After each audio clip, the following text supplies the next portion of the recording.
Okay, so I am recording this from Benin, but most of this video is going to be about Togo and getting over here to Benin because that was a nightmare and a half. And I'll tell you that story.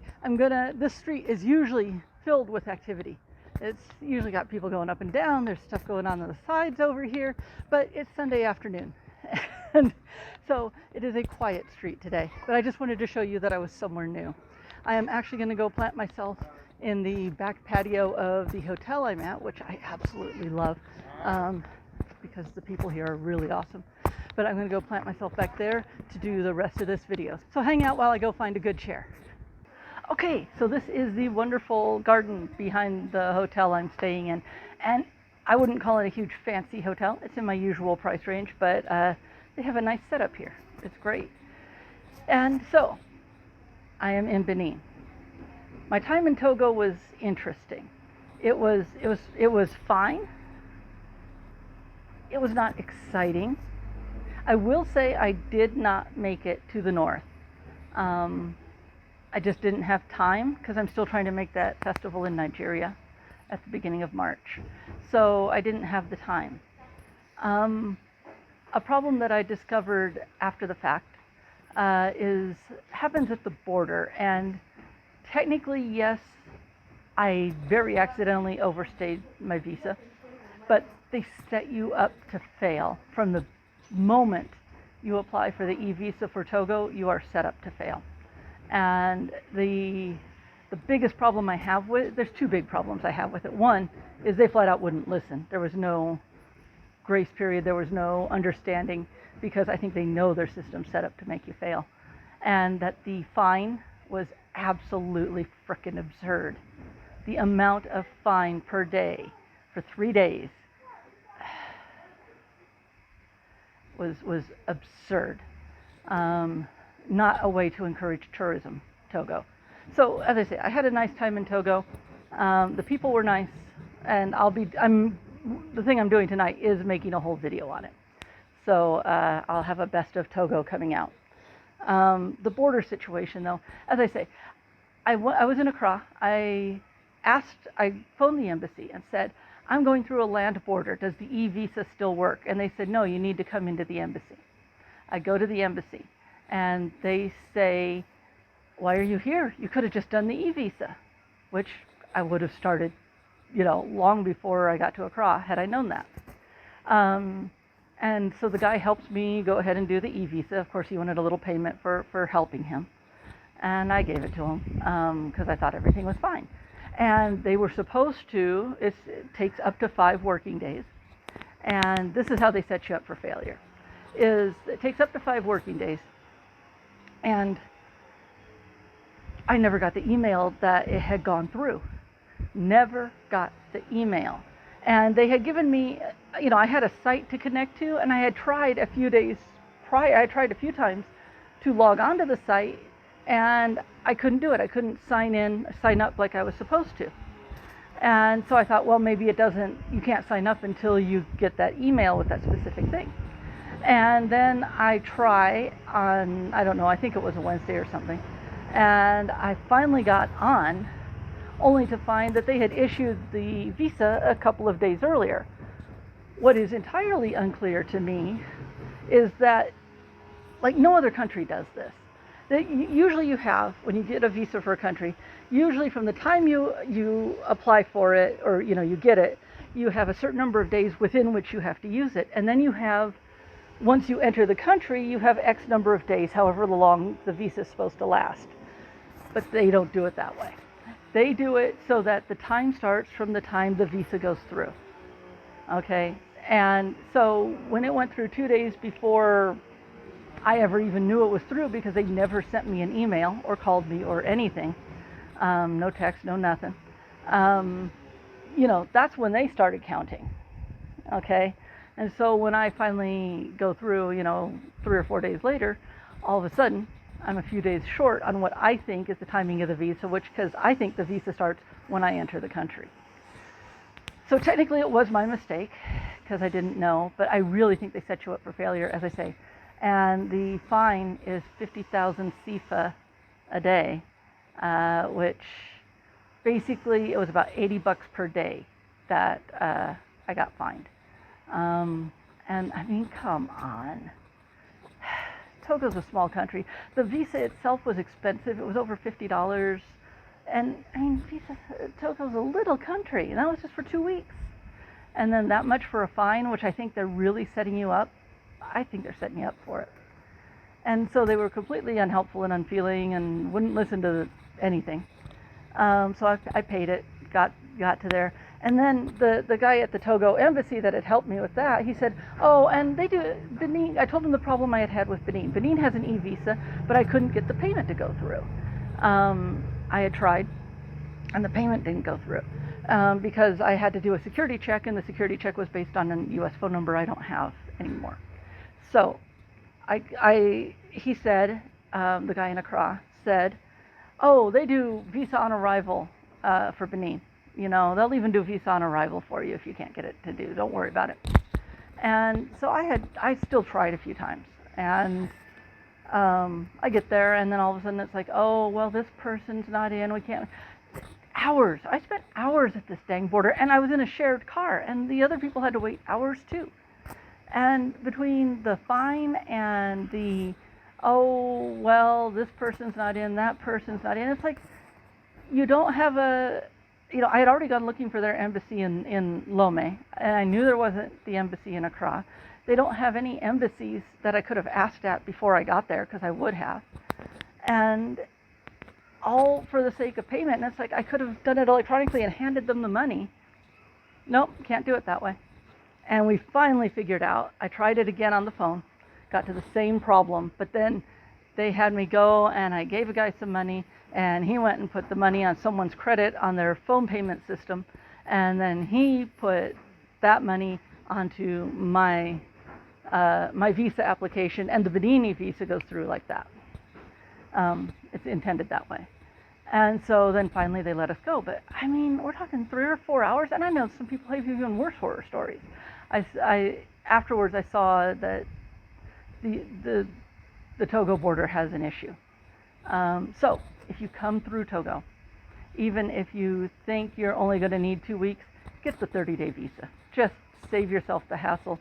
It really kind of put a sour note on Togo for me. But I know that the inside of Togo, the people were fine. So just be really careful at the borders, you know, and get more time than you think you need, just because it's not worth it. So that was my nightmare visa story.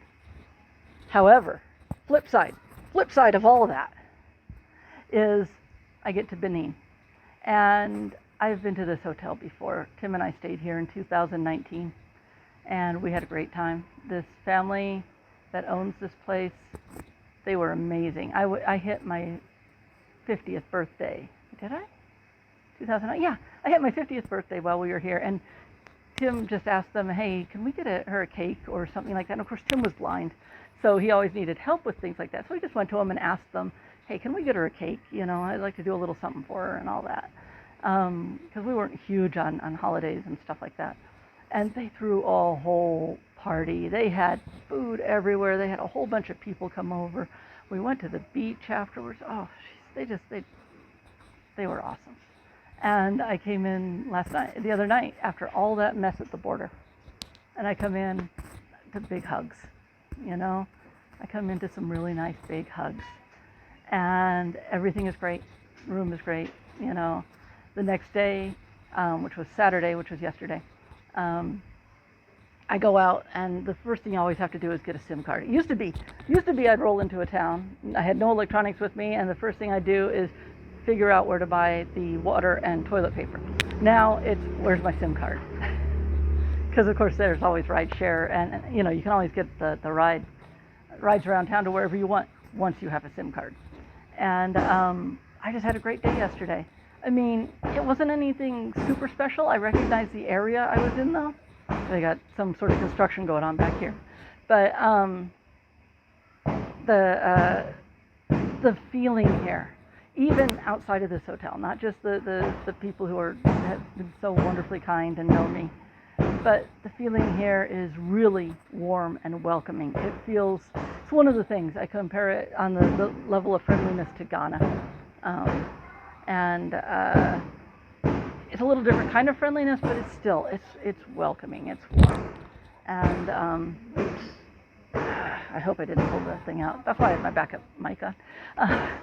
And so I will tell you, after that lousy day at the border, I had an awesome day here in Benin. And I had some non-dairy ice cream, because there's a whole ice cream shop, and it was near the MTN office. MTN is the where I got my SIM card. If you travel in this area, you'll see MTN a lot, and that's a good thing. They're one of the better companies. But just, yeah, I had an awesome day. And today is Sunday, and as you saw, everything is like closed and quiet, so I'm not going to try to go around town and figure out what's open, what's not. I'm staying in and writing and editing and doing all that work.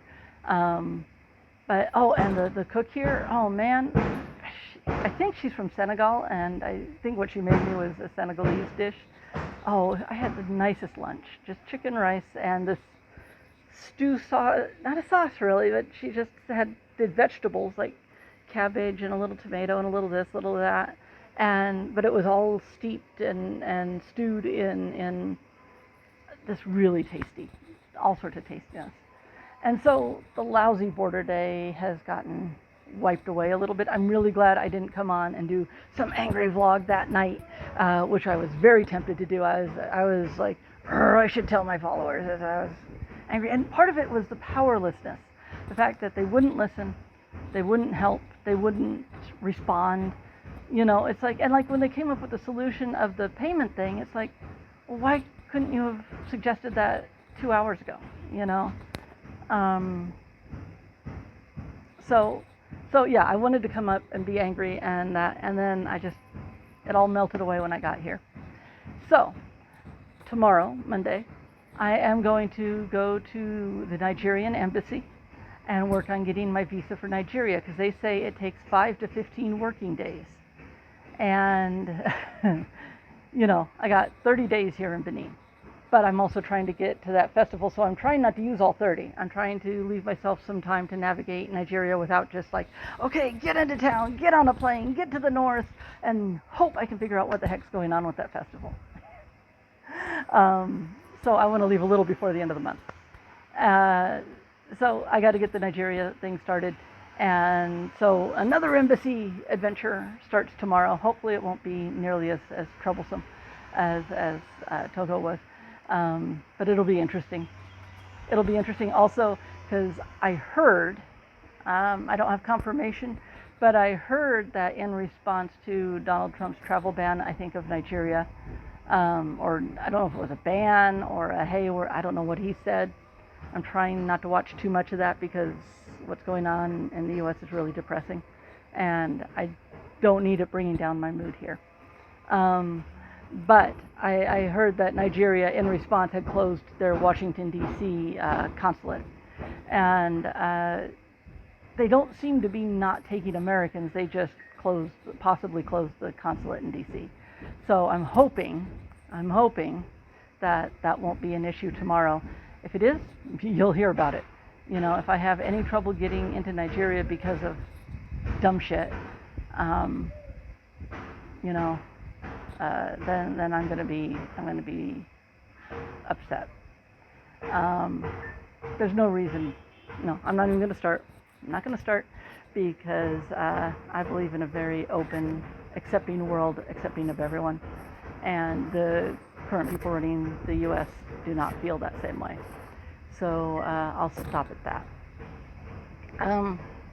So that is the adventure so far. Tomorrow is Nigeria. I won't be surprised if I end up at the Nigerian consulate for 2 days, Monday and Tuesday, because tomorrow I'm sort of going in and trying to find out the final, what do I actually need? It's like I see this stuff online, but I'm afraid I'm going to miss something. They say I need an invitation letter.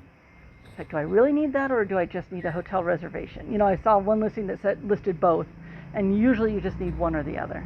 And so I'm going to basically go up and talk to them and say, hey, can I get the form, and what do I really need to bring?